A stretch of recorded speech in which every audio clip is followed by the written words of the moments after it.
Uma enorme satisfação poder estar aqui com vocês, principalmente por poder celebrar essa publicação importante que vem, em alguma medida, prestigiar e, ao mesmo tempo, divulgar não só o programa de pós-graduação no qual estamos todos aqui, em maior ou menor medida, envolvidos, né, o programa de pós-graduação em Economia Política Internacional, o PEP, da UFRJ, e todo o seu corpo discente.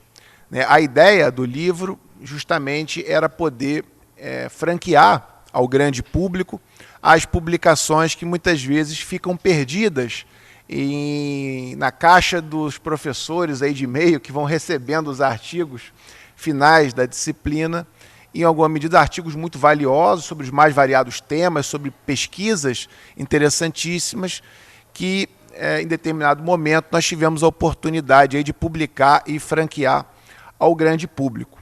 Essa publicação ela vem não só para poder prestigiar o corpo discente aqui do PEP, que faz um trabalho muito valoroso e de muita qualidade, mas também por uma série de motivos que eu pretendo elencar aqui, motivos que passam desde ordem pessoal até questões que tocam, né, a política nacional e internacional.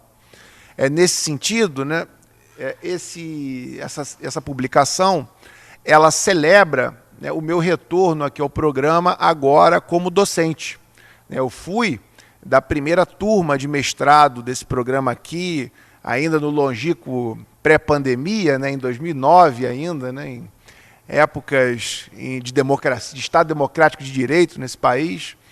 E lá em 2009 eu ingressei na turma de mestrado, em 2011 já na de doutorado, né, tendo saído do PEP para tocar minha carreira profissional na Federal Rural do Rio de Janeiro.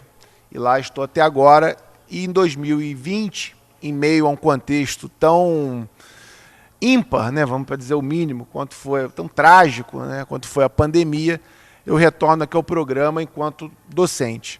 Nesse retorno, tive a oportunidade não só de reencontrar professores e colegas, né, que foram meus contemporâneos de pós-graduação, como o próprio Ricardo, que está aqui hoje presente, mas tive a possibilidade também de dialogar e de sentar ao lado de professores que eu venho acompanhando há muito tempo, né? Dentre eles, o meu colega que ministrou a disciplina em conjunto comigo, o professor Carlos Eduardo Martins, que hoje está fazendo seu pós-doutoramento na Universidade Johns Hopkins, nos Estados Unidos. Por isso não está aqui presente. Mas foi uma experiência muito gratificante de poder dialogar com quem, em grande medida, eu já vinha acompanhando os estudos, as publicações, desde a época que era aluno. Então, ou seja, essa possibilidade de oferecer uma disciplina em dupla, né, em dois professores que têm uma perspectiva própria e que cada qual tem suas convergências e divergências entre si, foi uma possibilidade muito interessante e que, em grande medida, valia a pena ser documentada. Outro aspecto importante foi a possibilidade de oferecimento remoto dessa disciplina em meio ao contexto pandêmico, né? Ou seja, ainda era o semestre de 2020.2, porém, em meio a essa bagunça do calendário, né, essa bagunça cronológica que nos colocou o período pandêmico, nós tivemos a possibilidade de oferecer uma disciplina remota, coisa que hoje já aparece num horizonte mais distante, né? E essa possibilidade ela trouxe, né, vantagens e desvantagens, porém uma vantagem que a disciplina trouxe foi a possibilidade de não só promover o diálogo entre os docentes e o corpo discente, mas também de convidar pessoas do Brasil, de várias regiões do Brasil e de fora, para poderem contribuir na disciplina. Nesse sentido, tivemos aí palestrantes que foram ocupando quase que todo o programa, que vieram desde a Argentina, que participaram remotamente da Argentina, do México, né, ou seja, de várias localidades aí do nosso Brasil, o que possibilitou que o curso pudesse ser um curso muito rico, né, no sentido de oferecer ao corpo discente as mais variadas abordagens. Do ponto de vista mais objetivo, ou seja, nós estávamos em meio a um contexto pandêmico, de muito acirramento das relações internacionais como um todo, das hostilidades, acirramento das hostilidades esses que acabaram convergindo e chegando ao seu ápice agora com a guerra na Ucrânia, mas naquele momento ali, todo o nosso diálogo, todo o nosso debate apontava para essa intensificação dos conflitos, das contradições nesse sistema internacional. Além do que, num contexto mundial, internacional, em meio a tanta ebulição, nada melhor do que fazermos essa experiência da docência em dupla, de agregar palestrantes de fora, de juntar alunos do PEP com alunos de outros programas que estavam lá presentes, em meio a uma disciplina que se propõe, em grande medida, a ser uma disciplina também progressista, em vários sentidos, uma vez que qualquer disciplina que carregue esse nome marxismo em si, ela por si só já tem algum estigma. E você não encontra com tanta facilidade nos programas de pós-graduação Brasil afora e, quiçá, mundo afora, disciplinas que objetivam debater as mais variadas vertentes do que a gente considera como estudo marxista.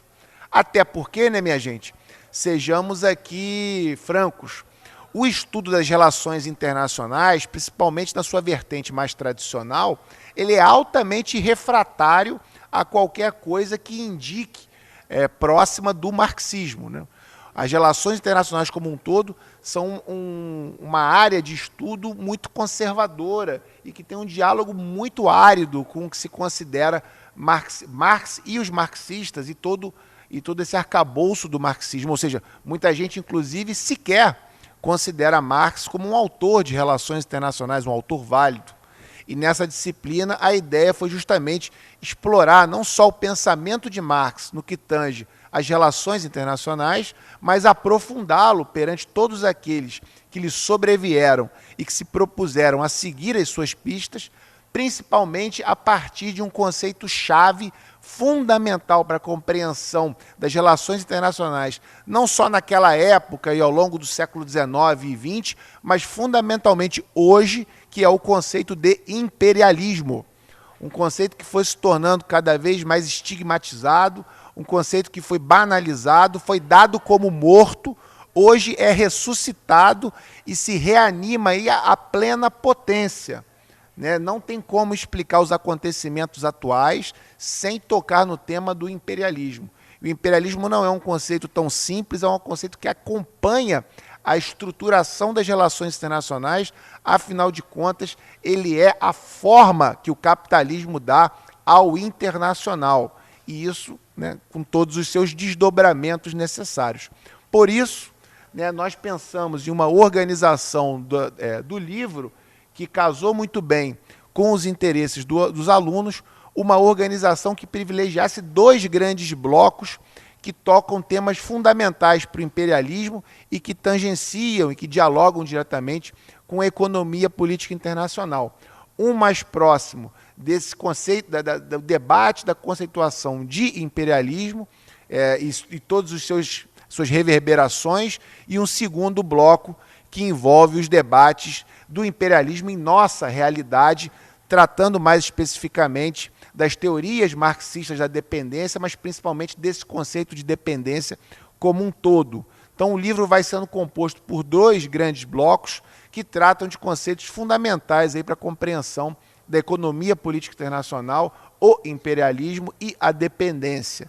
Nesse sentido que nós estruturamos os mais variados autores. Depois o pessoal, se quiser, eu não vou ficar lendo aqui os autores e os seus respectivos capítulos, nós temos 3 aqui autores que vão apresentar a sua obra, mas eu já de antemão aviso, e se for necessário a gente pode até colocar no link da publicação aí nos canais remotos, porque a publicação é uma publicação gratuita e facilmente acessível, basta clicar lá no link, vocês vão ter lá o PDF, o livro, de maneira digitalizada, para que vocês possam acessar e selecionar ali o que está dentro do vosso interesse. Tá? Então, o livro ele é gratuito, disponível, pode circular ou aí pelos grupos de WhatsApp, ou mesmo num clique ali no link da editora, da Philos Academy, nós podemos aí acompanhar o livro e cada qual aí apontar para o caminho. O que eu gostaria de deixar aqui nessa fala introdutória é ressaltar a importância, né, e nisso nós precisamos saudar, aproveitando a presença aqui do Ricardo Zorteia, saudar a abertura que a coordenação do PEP dá para a realização de uma disciplina como essa, uma disciplina que se propõe crítica, uma disciplina que se propõe inovadora e uma disciplina que se propõe nadar contra a corrente do habitual, do tradicional nas relações internacionais. Isso é fundamental e não se encontra em qualquer lugar e talvez seja, dentre outros aspectos, uma das questões inovadoras que esse programa de pós-graduação aqui tem, certo? Nesse sentido, né, gostaria só de deixar essa fala inicial aqui, me colocar à disposição aí para eventuais perguntas ao final e pretendo, claro, agora passar a palavra àqueles que são os principais membros aqui dessa mesa, uma vez que são os autores, para que cada qual fale do seu artigo, da sua contribuição dentro de uma obra tão importante quanto essa. Vou passar a palavra aqui ao querido Francisco Mazzinotto, tá?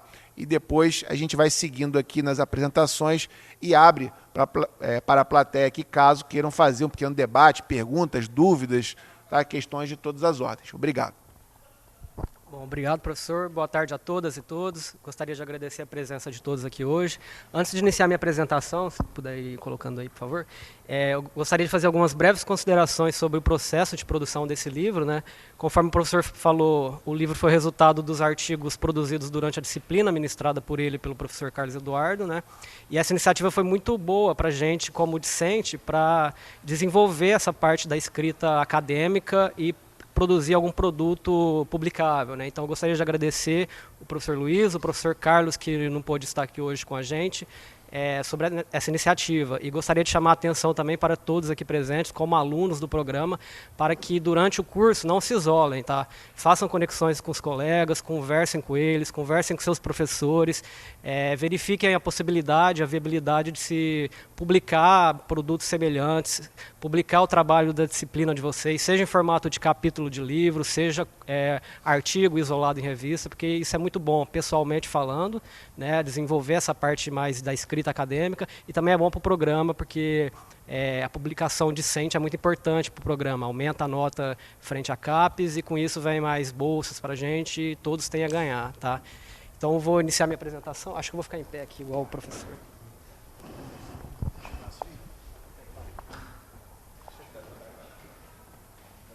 Valeu, obrigado. Porque fica mais fácil de enxergar. Bom, então eu vou apresentar o trabalho que eu desenvolvi para o livro, né? Eu vou falar um pouco sobre um termo recente que surgiu, que é o capitalismo de vigilância, e relacionar isso com o imperialismo. Pode passar, por favor. Então, o objetivo do capítulo é delinear interseções entre economia política internacional e essa nova lógica de extração de valor desse capitalismo de vigilância que surgiu recentemente, né? E para fazer essa conexão entre a economia política internacional, as relações internacionais como um todo, a gente vai dialogo bastante com a teoria, com os teóricos do imperialismo para fazer essa conexão. Então, mas afinal, o que é capitalismo de vigilância? Primeiro eu tenho que definir esse conceito, que é um termo recente, talvez nem todos aqui já ouviram falar sobre esse conceito, né? Em síntese, é um novo gênero de capitalismo que é baseado na monetização de dados pessoais dos usuários de diversas plataformas digitais, né? Essas empresas, todo mundo aqui já teve a oportunidade de baixar algum aplicativo no celular, mas não sei se todos leram os termos e condições ao aceitar esse serviço que teoricamente é gratuito, né? Mas se você pegar ele atentamente, você está autorizando o compartilhamento de todas as suas informações para essas empresas, seja áudio, fotos, tudo que você digita dentro do aplicativo fica armazenado, imposto a essas empresas. E elas passaram a monetizar isso, né? Pegar esses dados para ganhar dinheiro em cima, com os nossos dados pessoais. E essa lógica ela emergiu após a ascensão da nova economia nos anos 90, né? Teve a transição da economia tradicional para a economia digital baseada em serviços da internet. E então ele se baseia na coleta das interações e dados dos usuários dessas plataformas, que são usados como matéria-prima para a fabricação de produtos destinados aos reais clientes dessas plataformas, que são justamente os anunciantes. Tá? Esses produtos podem ser, seja uma inteligência artificial, que é alimentada com dados, seja para serem utilizados na propagação de conteúdo, de propaganda, direcionamento de conteúdo específico. Então, esses dados são utilizados nesses sistemas para ganhar dinheiro em cima através dos nossos dados. Pode passar, por favor. Então, como em todo capitalismo, todas as formas de capitalismo que existiu, agora, nesse também tem sua própria indústria. Alguns já falam que está ocorrendo uma nova revolução industrial baseada em dados, algoritmos, e também tem seu próprio oligopólio de empresas, porque a tendência é sempre concentrar cada vez mais em grandes corporações. A tendência do capitalismo é a concentração em grandes corporações. E quem opera essa indústria... nessa indústria nova, o Google foi o precursor dessa lógica, lá nos anos 90, assim, desempenhando um papel semelhante que a Ford desenhou no capitalismo do século XX. E nessa indústria, os dados aí já tem uma ampla literatura falando que esses dados são o novo petróleo do novo milênio, que eles são os recursos valiosos e estratégicos, assim como o petróleo representou no século XX. E essa indústria é controlada, como eu falei, por um conglomerado de empresas principalmente norte-americanas, como a Apple, a Amazon, o Google, o Facebook. Recentemente tem empresas da China também que surgiram nos últimos anos para fazer competitividade contra essas empresas, como o TikTok, recentemente, que superou o acesso do Instagram, o pessoal migrou para o TikTok. E elas possuem, as norte-americanas específicas, possuem um enorme poder econômico suficiente que fazem com que elas absorvam tecnologias concorrentes. Há uma tendência natural de monopolização dessas empresas, que foi fruto da minha tese, da minha dissertação de mestrado aqui pelo programa. E essa tendência de monopolização dessas empresas fez com que recentemente surgisse um processo antitruste nos Estados Unidos para quebrar o monopólio delas, que é um amplo debate que está em alta aí recentemente. Volta um pouquinho, por favor. Esse desenho aqui está no livro da professora Zuboff, que estava no slide anterior, esqueci de mencionar. Essa professora de Harvard, ela foi a pioneira ao desenvolver esse conceito de capitalismo de vigilância. Existem outros conceitos semelhantes, como capitalismo de plataformas, capitalismo digital, capitalismo de dados, enfim. Mas eu gosto bastante desse conceito dela de capitalismo de vigilância, porque ela foca nessa coleta de dados através de meios escusos, termos e condições gigantes que ninguém lê. Então, por isso que eu adoto bastante a perspectiva dela. Pode passar, por favor. E aí, essa é a capa da revista The Economist, que vai falar um pouco sobre isso, de como é que esses dados se tornaram o novo petróleo do novo milênio, como essas empresas se tornaram poderosíssimas economicamente e politicamente falando. Quem quiser dar uma olhada depois. E eu trago também alguns dados sobre essas empresas. Esse aqui é do Wall Street Journal, que vai falar sobre o poder econômico delas em capitalização de mercado. Em 2021, apenas as 5 maiores empresas elas capturaram cerca de 8 trilhões de dólares. Isso foi um recorde no mercado de finanças, do mercado financeiro. Então, 8 trilhões de dólares é muito dinheiro. É superior ao PIB de muitos países por aí. Então, elas têm um poder econômico gigantesco. E o primeiro gráfico lá mostra sobre o papel da economia digital como um todo no PIB norte-americano. A economia digital já representa 10% do PIB norte-americano, já é o quarto setor mais importante para o crescimento do país e já supera setores clássicos como setores de finanças, seguros, construção e diversos outros. Então é um setor muito importante para o capitalismo contemporâneo e para a economia política contemporânea. Então, como que esse debate desse capitalismo de vigilância se insere na economia política internacional? A primeira coisa que a gente tem que ter em mente é que esse capitalismo de vigilância é uma continuidade do sistema capitalista de produção pós-feudal. Durante a história, tivemos diversos tipos de capitalismo, capitalismo comercial, baseado em trocas comerciais, de commodities, produtos primários. Depois tivemos um capitalismo mais industrial, baseado na fabricação de produtos e posteriormente um capitalismo mais focado no mercado financeiro, que é mais recente, e agora falam sobre esse capitalismo informacional, digital ou de vigilância que está dominando o capitalismo contemporâneo. E o imperialismo, igual o professor mencionou, ele é o campo que melhor une a história do desenvolvimento do capitalismo com a economia política internacional. Então, por isso que eu uso bastante esses teóricos do imperialismo. O imperialismo no sentido de que consiste na prática de expansão política, cultural e econômica territorial também, que parte de determinada nação contra outra, para projetar seus interesses naquela região, seja interesses econômicos e políticos. O imperialismo ele pode ser dividido em 3 momentos distintos, que isso está no livro do professor que ele publicou, ele faz bem essa conexão do imperialismo com as relações internacionais, e o professor ele divide o debate do imperialismo em 3 grandes momentos. O primeiro é aquele clássico dos imperialistas clássicos, né, lá do final do século XIX, início do século XX, que ocorreu meio aos contextos das transformações, dos modos de produção capitalista, resultantes da Revolução Industrial. Esse contexto foi caracterizado pela a emergência de grandes monopólios, né, as grandes companhias que concentraram a produção, né, caracterizado também pela exportação de capitais e a busca por territórios econômicos para escoação da produção das grandes potências, que levou às guerras imperiais desse contexto, né. E 3 grandes autores, tem diversos outros, mas 3 grandes autores desse primeiro momento foi o John Hobson, o Lenin e o Hilford, que é o autor que a gente trabalha bastante aqui no programa com a obra O Capital Financeiro, né. O segundo momento, o professor define como o debate fordista, que começou em 1945 e foi até 1970, né, no pós-guerra. Os Estados Unidos emergem como uma grande potência mundial, né, uma antiga colônia da Inglaterra, emergiu como a grande potência. E, internamente, teve uma reconfiguração política orientada ao bem-estar social dentro dos Estados Unidos, né, que uma série de políticas baseada no financiamento estatal que levou à prosperidade dos anos dourados dos anos 50. Porém, essa prosperidade, esse boom econômico não chegou para a periferia. Então, as desigualdades do sistema internacional e as relações de exploração entre centro e periferia, nesse contexto, levou o imperialismo a uma segunda onda teórica. O professor vai colocar os teóricos da dependência, como o Gunder Frank, o Teotônio dos Santos, e os teóricos do terceiro mundismo, como o Wallenstein e o Giovanni Arrighi, né? E o terceiro debate é o mais importante para a gente aqui, que começou nos anos 1970, que é justamente o período que a economia política internacional nasce como uma disciplina isolada, né? Esse contexto que a maioria sabe, tivemos diversas crises estruturais, né, que quebraram essa prosperidade, o crescimento infinito do pós-guerra.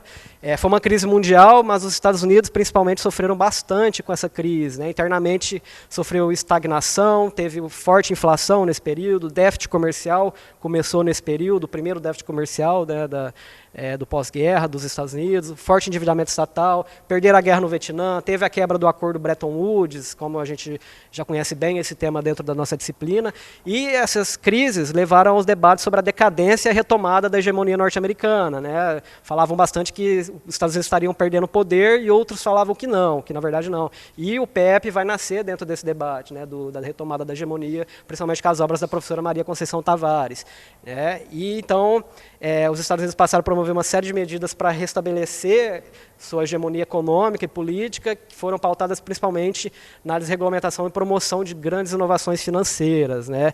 Esse novo contexto foi pautado pela flexibilização das relações de trabalho, aumento da financiarização do sistema financeiro internacional e fortalecimento das empresas multinacionais e ascensão da lógica neoliberal, né? Então, essa transição intensificou o processo de integração da economia e se consolidou na globalização financeira dos anos 90, após os Estados Unidos emergir como a potência dominante com a queda da União Soviética, né? Pensando no imperialismo, 2 grandes autores desse contexto foram o David Harvey, com a obra Novo Imperialismo, que vai falar sobre a expansão americana, né, durante o século XX, início do século XXI também, ele fala um pouco, né? Ele fala bastante sobre a questão do petróleo norte-americano, como é que foi importante para a política externa dele.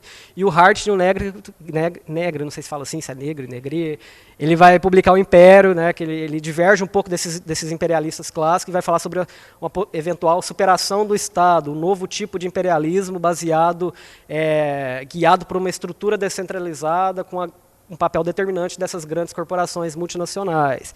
E essa flexibilização alterou, então, as relações entre os Estados e empresas no contexto, e as primeiras passaram a ter grande importância no novo cenário. O Robert Gilpin vai escrever um livro sobre isso, né, sobre o poder das multinacionais e o poder americano como Estado. Ele escreve uma obra bem interessante sobre isso, nesse contexto, né? Então, desde então, a grande estratégia dos Estados Unidos passou para a abertura do mercado aos capitais norte-americanos e expansão, promoção da expansão das empresas do país, né? Então, as empresas de tecnologia vão se inserir nesse contexto, principalmente após os anos 90, que os Estados Unidos incentivam a expansão delas. A nossa indústria de informática nacional foi minada nos anos 90 por causa dessa projeção das tecnologias das empresas norte-americanas, né? Então, desde então, isso levou essas empresas, levou essa lógica do capitalismo de vigilância que eu apresentei anteriormente. Então, esse capitalismo de vigilância, o capitalismo digital, de plataformas, esteve intrinsecamente alinhado com os interesses norte-americanos. Pode passar, por favor. Finalizando aqui, né, umas breves considerações finais. Primeiramente, a gente tem que ressaltar que a revolução das tecnologias da informação estabeleceu as bases materiais desse mundo pós-fordista globalizado. Foram essas tecnologias que ajudaram na integração da economia internacional, na organização da produção, na divisão do trabalho internacional e na mobilidade dos capitais em tempo real, né? Tudo acontece através das redes de informação, seja a internet, seja satélites, né? Essas tecnologias ajudaram isso, ajudaram a promoção dessa lógica. E nesse processo é notável, obviamente, o aumento da influência dessas grandes corporações, principalmente as norte-americanas. Tá? E também que é inquestionável o papel hegemônico dos Estados Unidos na promoção desse mundo globalizado. Eles foram capazes de impor seu poder através da manipulação do mercado, né, impondo sua moeda como uma moeda de troca internacional, com a quebra de Bretton Woods, e também eles dominaram o que a Susan Strand chamou de poder estrutural, que é o poder estrutural composto por 4 pilares: pilares de finanças, segurança, de produção e de conhecimento. Então, dominando esses 4 pilares, os Estados Unidos conseguiram se projetar globalmente, como nunca antes se visto. E as redes de tecnologia da informação, principalmente a internet, são as artérias que conectam esses 4 pilares, né, do poder estrutural, e conecta a economia política global como toda. Tudo acontece, essa conexão acontece tudo pelas redes de comunicações, né? Então, a vantagem norte-americana do desenvolvimento dessas redes, principalmente com a ARPA, a Agência de Desenvolvimento Tecnológico, que financiou grande parte da internet, dos satélites, de várias tecnologias de informação, esse pioneirismo dos Estados Unidos no desenvolvimento dessas tecnologias deram uma vantagem competitiva para os Estados Unidos, né, nesse mundo globalizado, né. Então, a lógica em torno do capitalismo de vigilância, ela se tornou a nova fronteira tanto da acumulação de capital, tanto do imperialismo contemporâneo, porque essas empresas, esses dados coletados da gente aqui, com a maior parte de empresa do iOS, da Apple ou do Google, do Android, no sistema Android, favorece tanto o poder econômico dessas empresas, que elas ganham dinheiro com isso, tanto também a projeção do Estado norte-americano, porque lá nesses termos está escrito que o Estado norte-americano pode solicitar dados, né, o governo pode solicitar nossos dados, e eles são obrigados a transferir. Então, criticam bastante a China de coleta de dados, de vigilância, mas todos fazem isso, né? Tudo visando seus próprios interesses. Então, era basicamente isso. Estou aberto para perguntas depois e obrigado pela presença e pelo espaço de trocas aqui.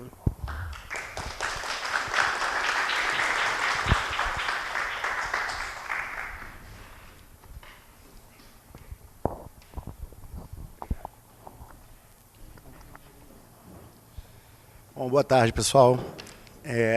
Meu nome é William. Sou aluno do doutorado aqui do PEP, colega de muitos de vocês, né? Sou funcionário aqui do FRJ também, técnico administrativo do NEPDH. Faço parte do Laboratório de Estudos de Hegemonia e Contra-Hegemonia, que alguns aqui fazem parte também, né? Coordenado pelo professor Carlos Eduardo Martins, que é meu orientador. E agradeço muito a oportunidade, né, de estar participando desse projeto, né, com os colegas da turma de Relações Internacionais e Marxismo, né, que a gente teve essa disciplina pela primeira vez no PEP no ano passado, e num momento super importante, no momento que a gente estava recluso dentro de casa, né, minha própria qualificação, eu estava com Covid, estava trancado no quarto há um tempão, então foi um momento muito marcante, assim, e foi né, dentro da configuração que a gente estava ali, cheio de limitações, a gente conseguiu alternativas muito boas, né, de trazer professores de fora do Brasil, professores de outros estados, muitos alunos de outros estados, né, participando com a gente nessa disciplina. Então, foi um debate muito legal, muito enriquecedor, e que a gente conseguiu, né, principalmente pelo professor Luiz Felipe Osório, de fazer esse produto final aí, né, da disciplina, né, que trouxe um acúmulo de vários debates que a gente teve, né, foi algo realmente muito interessante, né. E,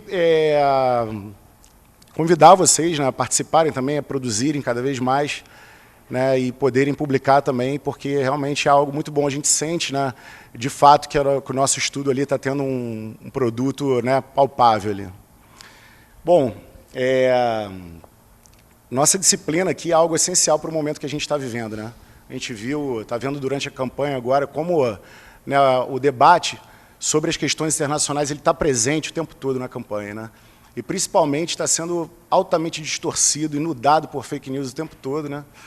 E é essencial, no momento desse, a gente trazer nosso instrumental teórico marxista para poder fazer esse debate, para poder fazer esse embate, né? A nossa teoria é uma teoria voltada para o combate. É importante a gente ter sempre isso em mente, né? E poder estar fazendo esse debate o tempo todo com um instrumental teórico rico, né? Trazendo um debate qualificado, né, para o povo, né, que muitas vezes tem contato, né, com coisas muito superficiais, né, e um debate completamente distorcido sobre essas questões internacionais. O nosso livro, acho que ele vai nessa direção, apesar de ter uma linguagem, né, que é acadêmica, né, e fica um pouco mais restrito mesmo o público que já tem contato, mas ele também serve muito, né, a dar um instrumental para a gente poder debater, né, de uma forma mais simples, né, poder mais com um embasamento maior, né? Bom, o meu artigo, ele é o capítulo 9 do livro, é um artigo que está inserido dentro da minha pesquisa de doutorado, né? A minha tese vai ser sobre o processo de desintegração regional que acontece nos últimos anos na América Latina, né? E que ele vem a partir da ascensão conservadora em diversos países, né? Principalmente aqui no Brasil, a gente viu como, né, a questão da integração regional ela deu uma virada, né, de 180 graus ali, e passou a ser tratada como algo maléfico para o país, né? Um projeto que foi, né, incorporado como política de Estado por governos liberais anteriores, né, e depois por governos progressistas, ele passou a ser visto como algo completamente contrário aos interesses do Estado e do povo.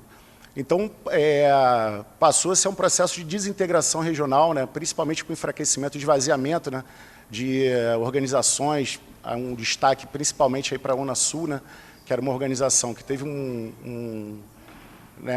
foi um projeto super interessante, que foi completamente esvaziado pelos governos que entraram aí na última década.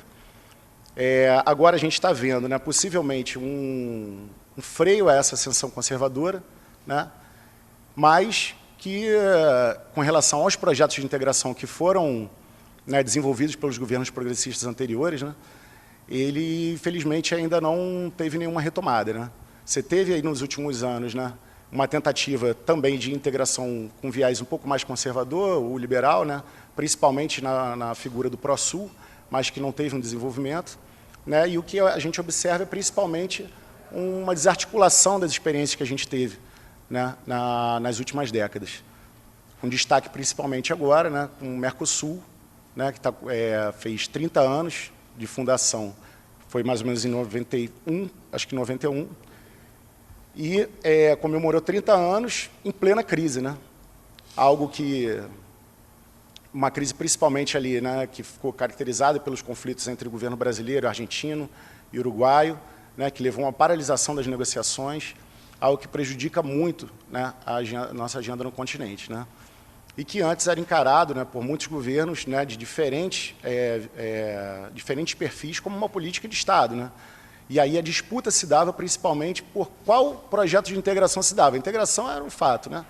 A gente tinha que ter, mas qual integração, isso sempre foi um objeto de disputa, né? Bom, e o meu artigo, que é América Latina, Dependência e Integração, 30 anos depois, um olhar sobre a integração latino-americana em Rui Mauro Marini, 3 décadas após o lançamento da obra, né? Rui Mauro Marini, o expoente principal, um dos principais da teoria marxista da dependência, ele fez esse livro, né, América Latina, Dependência e Integração, lançou esse livro no mesmo momento da fundação do Mercosul, né, comemorando aí 30, 31 anos agora, né? E era um momento chave ali, porque nós estávamos saindo, né, de algumas décadas de ditadura, né, alguns países latino-americanos ainda estavam vivendo ditaduras, né, no caso do Chile, e uma nova integração, né, se anunciava ali, né, dentro dos marcos do consenso de Washington, né, do regionalismo aberto. E o Rui Mauro quis apresentar uma visão marxista sobre esse processo, né? Uma visão marxista sobre as experiências anteriores de integração, as tentativas de integração que aconteceram antes, que não foram muito desenvolvidas, e aquele momento específico ali que ele viu que possivelmente a gente teria uma integração neoliberal, né? Então, para isso, ele volta, né, nos períodos anteriores, né, nos ciclos anteriores de integração. Ele começa, né, tratando, né, do período do hispano-americanismo, né, que seria... Ele define como alguns perfis ideais, assim, né, que dominaram cada momento ali da integração. Claro que não de forma estanque, né, muitos conviveram, né. Toca na questão dos projetos dos Estados Unidos, né, através do pan-americanismo e do interamericanismo, pan-americanismo no final do século XIX e início do século XX, né, interamericanismo após a Segunda Guerra Mundial. O hispano-americanismo, ele coloca como, né, o ideal principal de integração ali que vem com a independência da América Espanhola, né, principalmente na figura de Simão Bolívar, ali, que coloca a necessidade de integração das nações latino-americanas para conseguir fazer um processo de independência de fato, né, que conseguisse não só uma independência formal da Espanha, mas que conseguisse uma integração, né, de fato, que conseguisse unir o continente, né, construir uma identidade comum latino-americana. E, como nós sabemos, né, os processos de independência, eles acabam, né, numa fragmentação maior, né, gerando algumas elites locais ali, oriundas da própria colonização espanhola, né, que promove uma fragmentação e ficam viradas de costas umas para as outras e orientadas à Europa, né? Essa é a formação que a teoria marxista da dependência trata, principalmente a formação do capitalismo latino-americano, que é o nosso principal objeto de estudo, né? Que tipo de capitalismo sui generis surge aqui, né, na América Latina, que vem do processo de colonização, né? Após uma independência formal, você configura uma estrutura econômica e política extremamente dependente dos centros desse capitalismo, né? No processo de formação do sistema mundial, né, econômico, político, capitalista, você tem, né, uma nova figura que surge, né, com a expansão do imperialismo, que são, né, as ex-colônias com um capitalismo dependente, né? Na sequência, ele trata, né, do projeto norte-americano, né, que já, né, desde 1823 ali com a doutrina Monroe já estava colocado, né, como um projeto que buscava englobar todo o continente americano, né, e principalmente se consolida com o Colorário Roosevelt, 1889. A partir de então, você tem uma estratégia que ele define como pan-americana, né, através de várias conferências pan-americanas que os Estados Unidos organizou, né, no mesmo movimento que leva os Estados Unidos a sair do isolamento progressivamente, né, que tinha em relação à Europa, em relação ao sistema mundial, para assumir uma posição hegemônica no sistema internacional. Ele tem uma agenda específica para a América Latina, né, que seria uma zona de influência exclusiva. Bom, né, como nós sabemos, isso se desenvolve nas décadas posteriores, né, e com a Segunda Guerra Mundial, você tem a ascensão hegemônica, né, dos Estados Unidos como potência hegemônica no sistema internacional, né, e essa agenda ela fica cada vez mais pesada para a América Latina, né. Ele passa a um contexto de Guerra Fria, né, em que o objetivo principal dos Estados Unidos passa a ser uma estratégia de contenção da expansão do socialismo pelo mundo, né, e com isso a prioridade passa a ser a segurança, né, a questão da defesa e da segurança. E vem com a promoção das ditaduras na América Latina, né, que acontecem nas décadas posteriores, e também projetos de cooperação econômica, né, que a gente vai ver com Aliança para o Progresso, né, vários projetos que os Estados Unidos vem colocando, né, principalmente através da OEA, que surge em 48, né, o Tratado Interamericano de Assistência Recíproca, né, que previa que qualquer país que fosse agredido por uma potência estrangeira todos responderiam em conjunto, né, coisa que não se realizou quando a Argentina acionou o TIAR na Guerra das Malvinas, né, por exemplo. Né.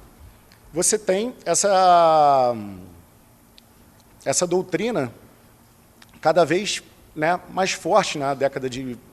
logo após a Segunda Guerra Mundial, né, final da década de 40, década de 50, e em 60, né, você tem o golpe militar no Brasil. Né. O Brasil se torna, né, ali o principal, né, país-chave para ser um agente desse projeto dos Estados Unidos para o continente. Né. O Rui Mauro Marini coloca que era um agente privilegiado desse projeto.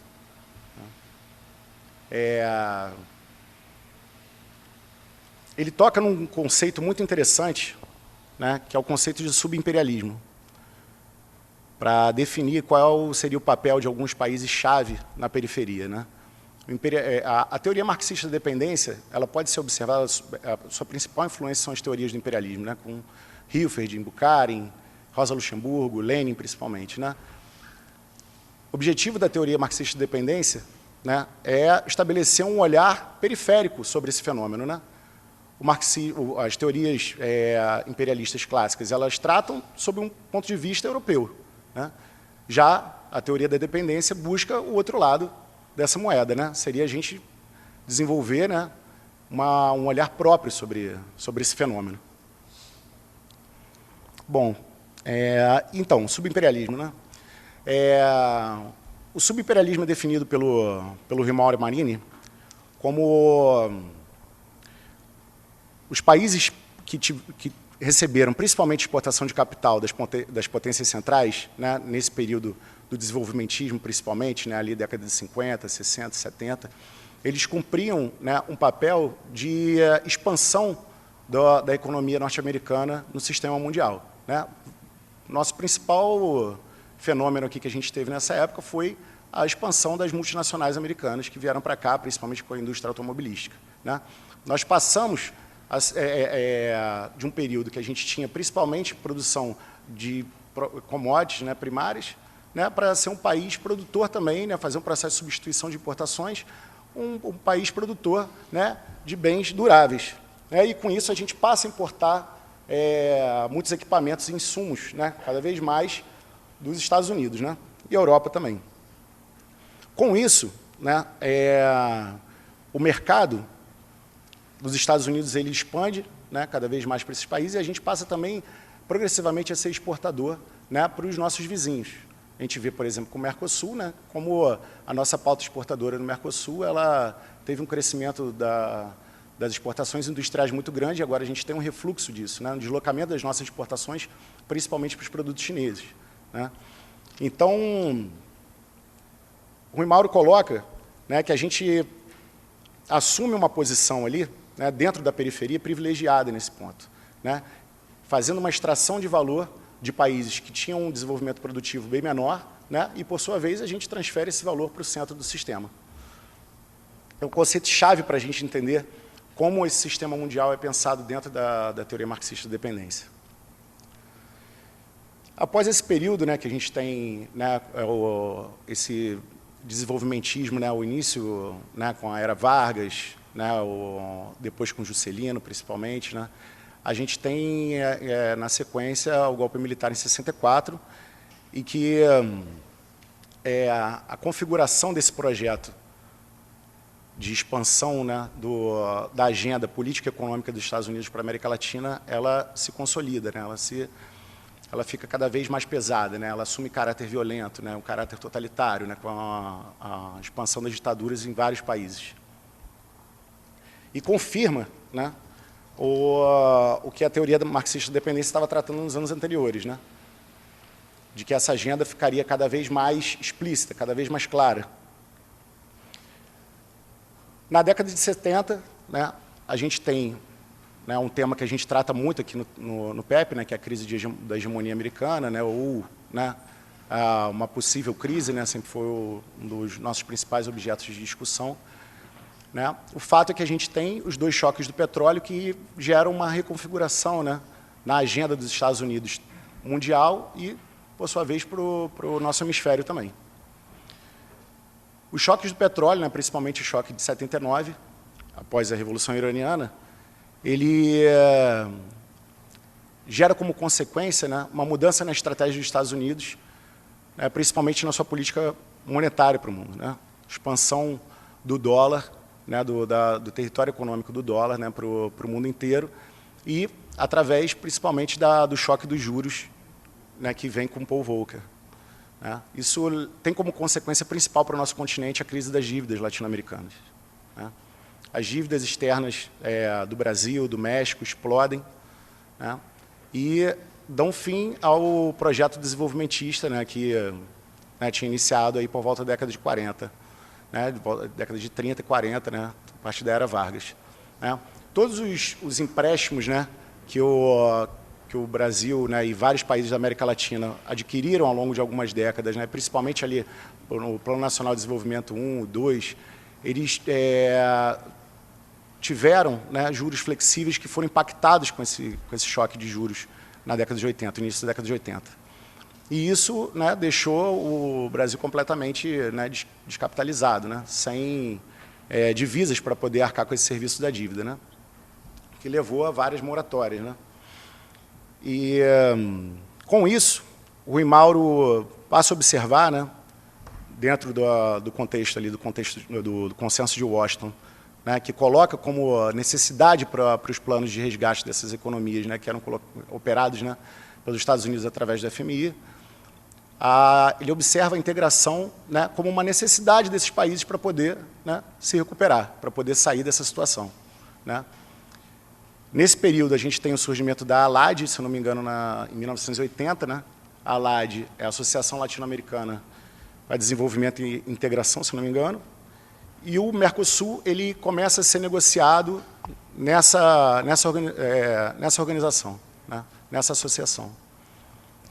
O Tratado do Mercosul ele vai acontecer 11 anos depois, né? E ele é pensado totalmente dentro dos marcos do regionalismo aberto.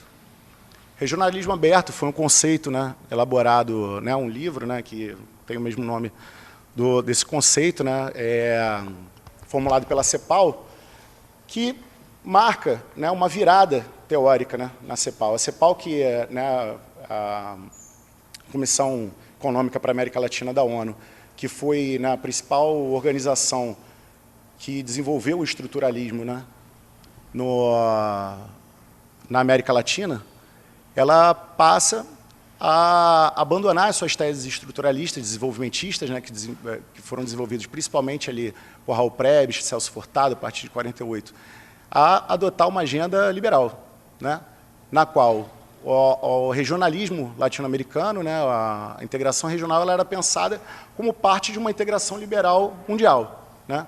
Deveriam ser feitos blocos econômicos específicos ali, né, menores, como o caso do Mercosul, como parte de um projeto de expansão maior que englobaria todo o continente, né, numa grande zona de livre comércio, né, que foi o principal projeto que a gente teve nesse sentido, foi a ALCA, que foi barrado na década seguinte. O Rui Mauro identifica esse projeto, né, apesar dessas contradições, ele vê, né, esse momento como um avanço, de certa forma, também, o surgimento do Mercosul, por ser a primeira organização autônoma que, de fato, consegue se desenvolver, né, sem os Estados Unidos ali, né, sem ter os Estados Unidos participando e ditando, né, o que deveria ser, e coloca que esse projeto está em disputa. Né. Você ter uma zona, né, de exclusividade alfandegária, né, na América do Sul, né, que possa se proteger, né, fazer políticas que consigam proteger a industrialização brasileira, argentina, uruguaia, era essencial para você poder superar aquele momento específico ali, na qual a gente estava num processo de desindustrialização muito grande, né, que perdurou, né, por muitos anos, e agora a gente está num novo momento de desindustrialização. Então, você ter, né, uma organização como essa era essencial, né, representava, de certa forma, um avanço. Agora, o perfil dessa organização ele tinha que estar em disputa. Ele ia ser disputado tanto por liberais quanto por progressistas, né, como a gente viu nos anos subsequentes, né?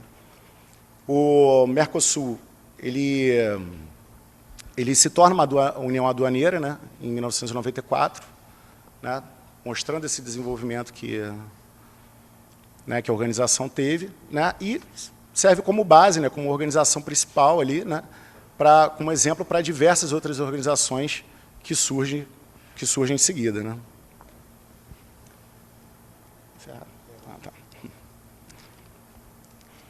Bom, eu convido vocês a lerem o artigo, né, o artigo dos colegas também, né, são artigos muito interessantes, que eu acho que podem dialogar com diversas pesquisas que vocês têm, e mesmo que não dialogue com as suas pesquisas especificamente, eu acho que é um instrumental teórico, né, e analítico essencial para a gente poder debater as nossas questões agora internacionais, né, e fortalecer a nossa rede, né, de relações internacionais e marxismo, né, que a gente luta, né, por se estabelecer como um campo, né, cada vez mais forte dentro das relações internacionais, né, e passar a fazer o diálogo crítico, né, cada vez mais forte, né, com os liberais e outras vertentes das relações internacionais. Agradeço muito a vocês aí pela paciência. Obrigado.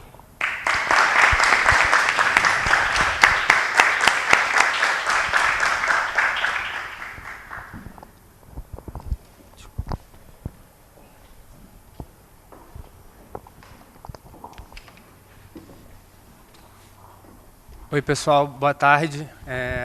Queria agradecer a presença de todos e todas. Tá. Chega mais um pouquinho pra cá. Vou ficar em pé, acho. Certo? Tá. Queria agradecer, então, a presença de todos e todas, disponibilizando aí para a gente o fim da energia que a gente tem agora às 5h30 da tarde. É muito importante que tá aqui nesse momento, porque eu vejo que é uma retribuição muito grande ao esforço que a gente emprega no mestrado, né? Eu que sou aluno do mestrado, e os meus colegas aqui que estão fazendo doutorado, ter a nossa publicação dentro de um livro. Eu acho que principalmente porque a gente exercita muito a escrita durante o nosso curso e muitas vezes acaba ficando perdido, como o próprio Luiz falou. Então, esse reconhecimento da gente ter os nossos textos publicados em um livro é muito legal. E por um outro motivo é que, no contexto atual que a gente vive, muitos poucos são os incentivos para a pós-graduação. Então, a gente que está aqui se dispondo a fazer uma análise marxista, a gente tem que pensar dentro dessa realidade. Então, como o William falou, a gente tem que pensar de uma forma combativa de exercer a nossa função de acadêmicos ou de mestrandos e de alunos da pós-graduação. Então, essas são um pouco das minhas considerações iniciais sobre o livro, né, e ressaltar mais uma vez que é uma grande honra estar no mesmo livro que os meus colegas de pós-graduação, muito feliz mesmo. O meu texto talvez é o mais histórico aqui dos outros apresentados, que se chama Dependência Colonial e Transferência de Valor enquanto possibilidades analíticas estruturais dentro do campo marxista. E eu divido ele em 3 seções que vão refletir, em primeiro momento, a dependência enquanto possibilidade analítica estrutural, muito referenciada no Teotônio dos Santos, que é o principal expoente que discute e categoriza a dependência no campo marxista. Depois disso, eu faço uma análise retomando alguns autores de Sistema Mundo e Economia Mundo, que são os mais famosos e as referências principais disso são Brodel e o Wallerstein, aqui também já referenciados. E no último, eu discuto um pouco a transferência de valor e penso um pouco uma categoria não muito usual, que é a categoria de capital escravista mercantil, enquanto fronteira para a expansão colonial capitalista nos séculos 16, 17 e 18. Então, eu não vou nem me ater muito a aprofundar e discutir muito aqui o artigo, porque eu acho que o mais interessante aqui é apresentar alguns dos conceitos básicos de desenvolvimento no olhar marxista, que imagino que a maioria daqui seja aluno de graduação, então isso é muito pouco apresentado para a gente. Eu que fui também aluno de graduação aqui do IE. Então, o primeiro ponto que eu queria trazer aqui é o desenvolvimento para o marxismo. O que é o desenvolvimento para o marxismo? E não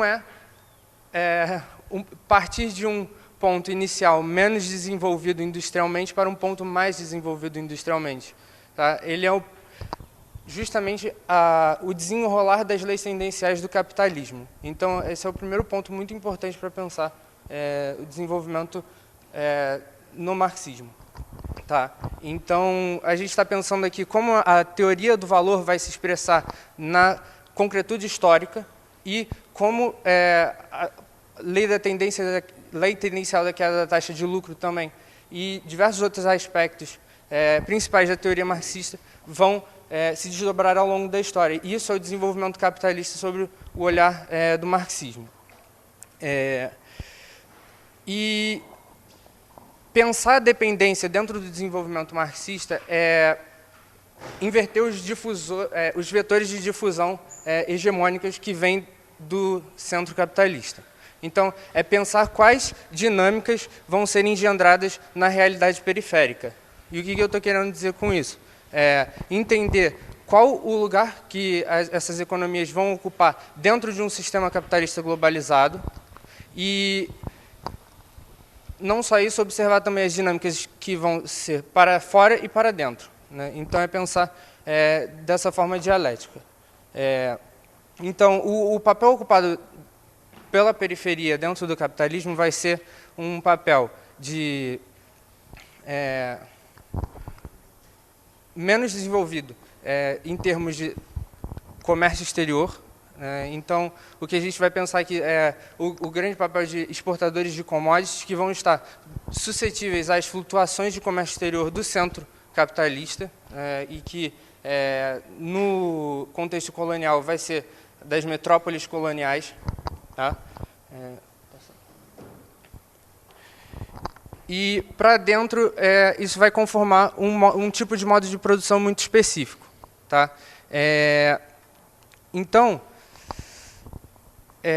e o que eu quero trazer para cá? É a ideia de dependência, tá? E como no olhar do Teotônio dos Santos, tá? Que ele vai passar a ver uma ideia de periferia capitalista que engendra todas essas categorias que eu falei. Tá? E, para além disso, vão surgir categorias como a ideia de subimperialismo, que vai ser discutida pelo Rui Mauro Marini, como o William acabou de citar, tá? E que o primeiro ponto, acho que, de conexão com a teoria de sistemas mundo, da ideia do Wallerstein, que o sistema mundo ele vai ser dividido em andares de influência. Você vai ter um pequeno grupo de países que vão determinar as dinâmicas principais desse sistema. Você vai ter diversos outros países que ocupam uma posição intermediária, então eles vão apresentar dinâmicas particulares, tanto de países centrais quanto de países periféricos e, finalmente, os países periféricos, de fato, que vão apresentar uma dinâmica muito subalterna e suscetível aos dois andares de cima da pirâmide. Tá? Então, o subimperialismo, ele justamente quer discutir esse ponto de conexão em que você tem um país que ainda é suscetível às dinâmicas centrais capitalistas, mas que ele apresenta impulsos expansionistas subalternos. Tá? Que é o que o Marini vai discutir em sua obra. Então, e isso leva a gente à ideia de transferência de valor. Tá? A ideia de transferência de valor vai ser a dinâmica principal que vai conectar a periferia ao centro. Vai ser uma ideia de que aqui vão se instalar diversos tipos de mecanismos de influência econômica dos países centrais, né, na periferia, que vão resultar em uma transferência de valor aos países do centro. E essa transferência de valor, em termos mais objetivos, vão significar sobretudo, 4 formas mais concretas, que vão ser via comércio internacional, tá? E aí vai estar inserida toda a ideia de deterioração de termos de troca, tal qual foi inserida pelo Prebisch, mas que vai entrar na teoria marxista, devido à especialização em uma divisão internacional do trabalho. E, bom, a segunda forma que ela vai se manifestar é o envio de remessas de royalties, de lucros e de capitais ao exterior. A terceira, de serviços da dívida. E a quarta, de remunerações a apropriações de recursos naturais, aluguéis, enfim. Então, essas vão ser as 4 formas mais concretas de transferência de valor engendradas dentro de uma economia periférica. E, bom, o que eu queria trazer com a ideia de sugerir o capital escravista mercantil é pensar um pouco além da ideia de capitalismo mercantil em si, porque é geralmente o mais usual que a gente estuda. O capital mercantil ele vai determinar que o mercantilismo ele é dividido em metrópole e colônia, mas a dinâmica do capital comercial, do comércio internacional, vai ser a grande chave, o grande nexo que vai relacionar esses 2 polos dentro dos impérios, né? Mas o que o capital escravista mercantil traz aqui é que há uma fronteira para essa expansão do mercantilismo. E essa fronteira, tão cedo o escravismo se torna a forma básica de produção, né, de apropriação do trabalho,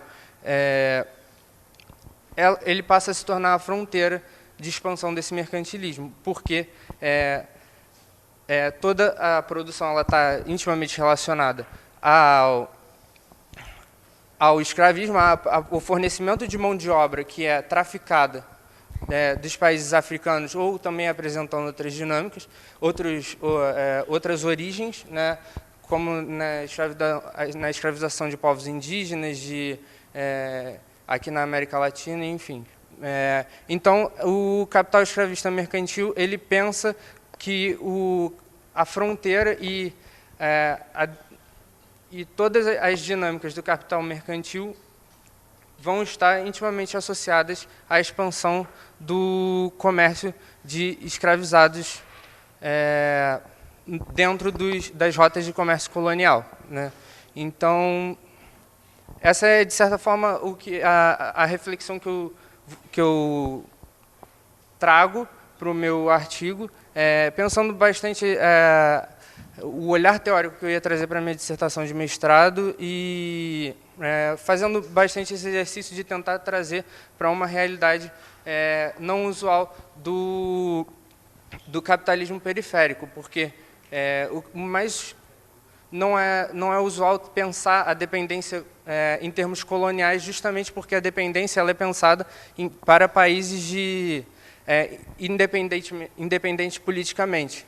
E é justamente o contrário disso em tempos de capitalismo mercantil. São países que estão entrelaçados juridicamente, institucionalmente, às metrópoles. Então, há um cenário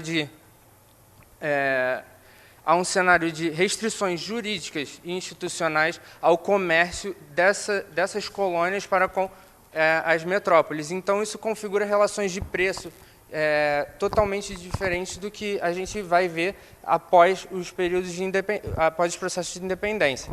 Então, mas o que não deixa de tornar relevante pensar a transmissão e a transferência de valor dentro dessas dinâmicas capitalistas da época. Então, porque a gente tem muito aqui cristalizado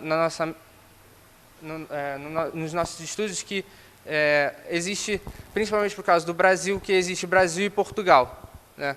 Mas, por exemplo, no Império Espanhol, existe toda uma dinâmica interna das colônias latino-americanas que configuram algo bastante próximo daquilo que a gente vê em Wallerstein, por exemplo, que é uma pirâmide de fato, você vai ver uma periferia colonial muito evidente que só passa a ter atenção lá para a segunda metade do século XVIII, que eram até, de certa forma, negligenciadas, como é o caso da Argentina, como é o caso do Chile, até enfim, do Paraguai, que não eram esses exatamente os nomes, né?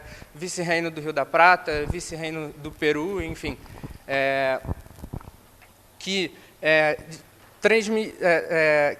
repassavam, que tinham comércio, em primeiro momento, com o México, com a Nova Espanha, como era chamada, e após isso, esse comércio depois chegava na Espanha, e então se dava esse circuito colonial. Então, eu quis discutir essas categorias, porque na minha dissertação eu faço um comparativo entre os papéis de Brasil e Argentina no século XVIII, então necessariamente teria que passar por essas categorias e enxergar dessa forma esses objetos de estudo. Tá? Obrigado aí pela paciência e pela atenção. Obrigado.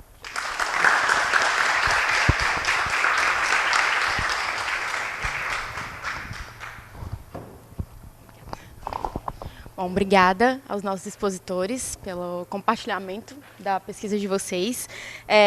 Além do William, do Francisco e do Kaique, que apresentaram artigos hoje, o livro, como o professor Luiz Felipe falou, ele contou com a participação de toda uma turma da disciplina. Então, a gente tem, inclusive, pessoas que também estão aqui na plateia, que fizeram parte do livro.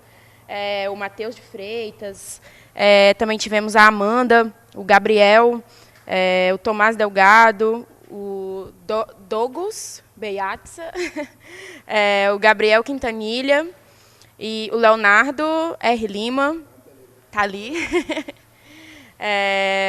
a Thaís Fidelis e o Pedro Henrique. Então, como o professor falou no início, o livro está dividido na temática tanto do imperialismo quanto da dependência. Então, tanto os três que fizeram a exposição hoje e mais esses outros autores, eles trataram em outros artigos, outros trabalhos sobre essas temáticas.